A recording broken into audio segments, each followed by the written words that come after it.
Biden does have a plan. His plan was to deliberately open our borders and cede power to the cartels. What is the answer to this mess for Biden and the Democrats?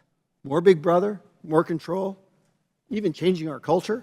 You know, it's unfortunate that this hearing started off with a ton of hyperbole and posturing, saying that President Biden and his administration have created the worst border crisis in American history. That isn't about oversight. It's about stoking the fears of immigrants and those seeking asylum. And it's something I take personally as a son of a Cuban refugee. For 2 years of campaigning, we've heard about the border, the border, the border.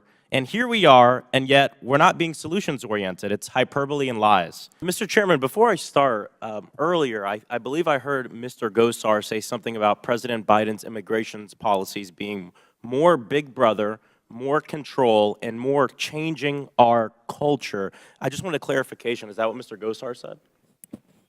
Okay. Changing our culture. I understand what he's trying to say. But I believe that immigrants are American and thus a part of American culture. For many folks around the country who might only watch far-right media or just listen to even some of the folks on this committee, I'm curious, Chief Chavez, when President Biden took office, did your agents stop enforcing the border and just allow everybody to come in, thus creating what we hear here is an open border? Did that happen when the president took office? Sir, thank you for your question. The answer is no, sir. Okay, we thank you. continue to enforce policy and laws. Thank you, I appreciate it. Chief Modlin, when President Biden took office, did the border just open and did y'all stop enforcing your policies? Also, thank you for your question, sir. I can tell you this is the 5th administration I've worked for, starting with the Clinton administration, and Border Patrol agents do their job every day. Thank you, I appreciate it. Look, as y'all probably realize by now, a lot of these hearings are not really about solutions, they're about politics. And for me, I believe solutions must be rooted in facts. I know y'all probably watch the news and are aware of what's going on politically. Would you agree that the narrative being peddled right now that says that an insane amount of fentanyl is being brought into this country by illegal immigrants, specifically, would you say that is true? Sir, again, we're here to report on the facts on border security. I probably differ from giving an opinion on anything in the news right now. With the data, right?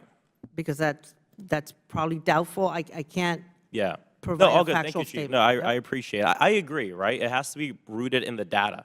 You know, a Cato Institute report and CBP data shows that more than 85% of the illicit fentanyl entering the United States is brought in by citizens of the United States of America. So, Mr. Chairman, I request unanimous consent to enter into the record the 2022 Cato Institute report demonstrating that illicit fentanyl is primarily trafficked by U.S. citizens at lawful ports of entry. Without objection. Thank you. Look, my colleagues on the other side of the aisle would have us believe that the solution to the fentanyl problem in this country is to discourage both illegal and legal immigration. In comes the wall, which we've heard a lot about. You know, we know that crossings haven't decreased since we spent $15 billion, once again, $15 billion with a B, of taxpayer money on that monument of fear. The wall kind of reminds me of a sad, decaying Soviet statue. And I want to be clear, and we've heard this time and time and again, and I'll say it again. The situation deserves this committee's attention because there is a crisis at the border, but the crisis is not a criminal one, it's a humanitarian one. And it's an important fact to keep in mind. I appreciate y'all's work, and I yield back the balance of my time.